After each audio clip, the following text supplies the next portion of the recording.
ya, bukan cuma tahu tapi jadi habit. Kemudian kita kawal dengan doa-doa dan sedekah-sedekah. Doa dan sedekah. Untuk anak kita. Jadi sekarang ini memang kalau Mas Bayu perhatikan, kita nggak punya instrumen itu di sekolah yang mengajarkan kasih sayang, yang mengajarkan empati, yang mengajarkan misalkan tradisi ngantri, memberikan tempat duduk buat orang, pelajaran menyapa, pelajaran disapa, pelajaran sekedar senyum sama guru, pelajaran ngeliat budi pekerti sih sebenarnya. Ya, yang isinya adalah tentang tenggang rasa, kasih sayang. Kita disibukkan dengan konten. Konten itu loh. Kurikulum, nilai-nilai, gitu. Angka maksudnya gitu kan ya. Ya, kalau kita ngelihat misalkan anak Jepang, anak Korea, mereka punya budaya yang luar biasa gitu kan. Bagaimana bungkuknya dan segala macam, yang hormat kepada orang tua dan rapi sendal misalkan, merapikan sendal, itu nggak sederhana loh. Betul. Gitu kan. Nah, termasuk ketika kita ingin melawan soal radikalisme, menurut saya kita harus dari hulu juga dan melakukan ini secara disiplin, keluarga demi keluarga di seluruh tanah air, selesai insya Allah. Karena mereka juga memahamkan paham ini kan juga merebut hati anak kita juga. Mereka juga melakukan pendidikan, melakukan pembiasaan, tapi dengan versi mereka gitu loh. Setuju. Ya kan, kita bikin makanan, terus kita kasih tahu anak-anak kita, anterin dong ke engkong gitu, anterin ke nyai sono, anterin ke tetangga kanan kiri, nih ini sapu ya, terus coba sapuin gang gitu loh. Terus ngajarin anak berterima kasih, ngajarin anak untuk tidak merasa benar, mengajari anak untuk merendah gitu loh. Kalau kemudian rumput itu rendah, kamu harus di bawah rumput, misal begitu. Ngajarin seperti itu, memandang orang dengan belas kasih. Nah, itu kan kalau dari Ustadz nih, ketika Ustadz menyampaikan, kita jadi ingat dia juga gitu kan ya. Gimana cara menerapkannya di rumah begitu Ustadz, sebagai orang tua atau kakak kepada adiknya, kepada seluruh keluarga yang menurut Ustadz kemudian efisien, efektif untuk dilakukan. Ustadz aja sibuk gitu, luar kota apa sih, kita aja dapat jadwalnya susah. Kompas hari raya kan, hari raya gitu ya, itu juga nyolong-nyolong nih maksudnya. Gimana kita bisa menyempatkan diri tuh untuk mendidik itu semua, karena kita kan kadang-kadang lupa. Menurut saya sih nomor satu itu justru. Gitu. Saya nggak mau tahu loh. Jadi harus. Wah, nomor satu itu. Mau apa? Kekayaan kita percuma, Pak. Kekuatan kita juga percuma ketika ngeliat anak hancur, keluarga hancur. Apa kemudian yang kita punya? Wah, itu jadi nggak ada arti gitu. Nah, makanya saya sih memang ayah banget gitu, papa banget. Dan ini kan soal manajemen waktu juga. Manajemen waktu. Kita memang harus kasih waktu buat keluarga. Iyalah, kasih waktu. Nah kan ketika kita nggak ada sosok ayah sebagai anak nggak ada sosok kita sebagai ayah, kita nyarilah sosok itu. Ketika seorang adik nggak ada sosok kakak, dia akan nyari sosok kakak. Iya, kalau dia ketemunya benar. Itu dia.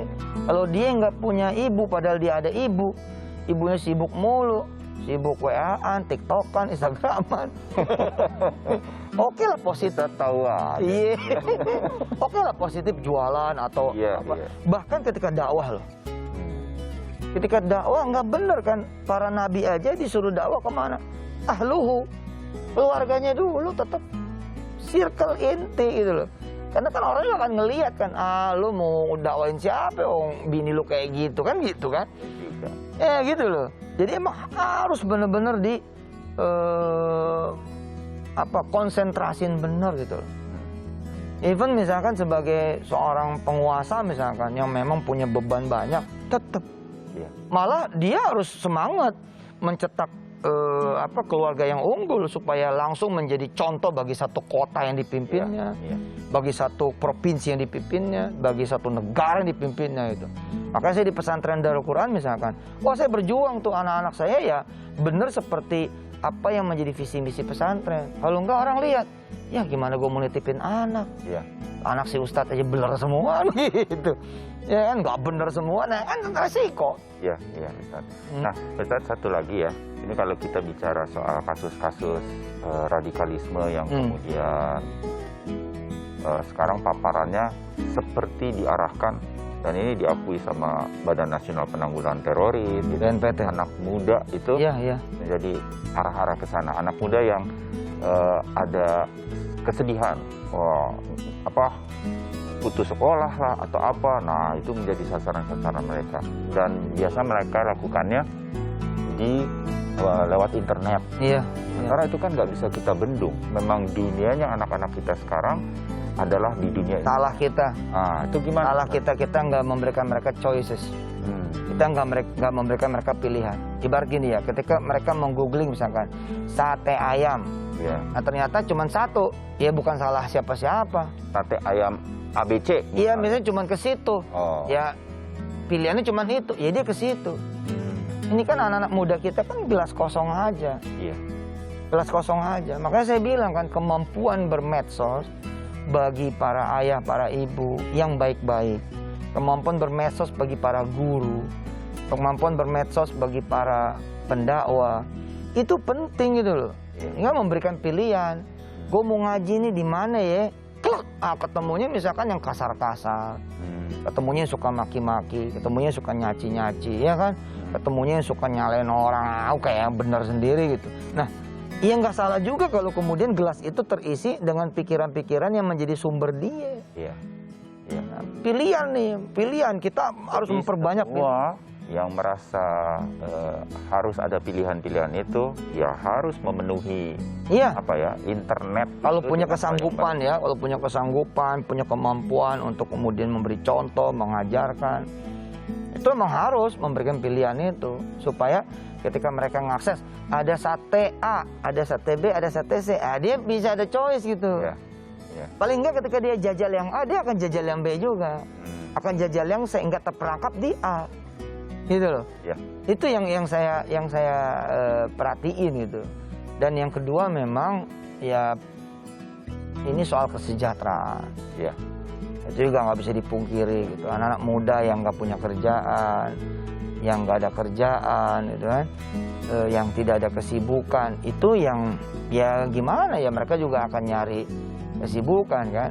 Dan bener loh Mas, misal gini ya, kita berdua ngobrol nih Iya. di rumah, oke, terus saya dapat WA nih, ada teman mau datang. Iya. Terus saya bilang ke Mas Bayu, ini kan duduknya begini nih. Ya saya bilang ke Mas Bayu, ini yang datang teman saya, tahu loh warna celana dalamnya Mas Bayu, maaf nih, warna kaos dalamnya Mas Bayu, dan dia tahu bener apa isi dompet Mas Bayu. Itu bohong aja tuh kalau dia datang Mas Bayu nggak gimana gitu. Iya. Iya. Itu baru sekali tuh. Gimana kalau kemudian 2, 3, 4, 5, dan mereka ini terlatih banget untuk mempengaruhi orang. Bayangin coba. Iya. Orang bisa sacrifice gitu. Bahasanya mencuci pikiran. Iya loh. Demikian Hah? rupanya. Bisa kemudian ada sacrifice dia himself itu, themselves, mengorbankan diri. Itu kan bukan perkara sekali tuh. Iya. Tapi terus-terusan. Nah, kalau udah terus-terusan kan berarti perkara bulan berbulan, tahun bertahun gitu loh. Ini perjalanan anak-anak kita terpapar bisa jadi lebih dari 1 tahun. Iya. Nah, kalau udah begitu kan siapa Tidak yang ini. salah gitu kan. Iya. Ada ruang kosong saya bilang tadi.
dengan kasih sayang, gitu. Iya. Ngasih tahu ini salah loh dek, ini salah loh kak, ini yang paling benar ini, mau coba ini nggak, gitu. Iya.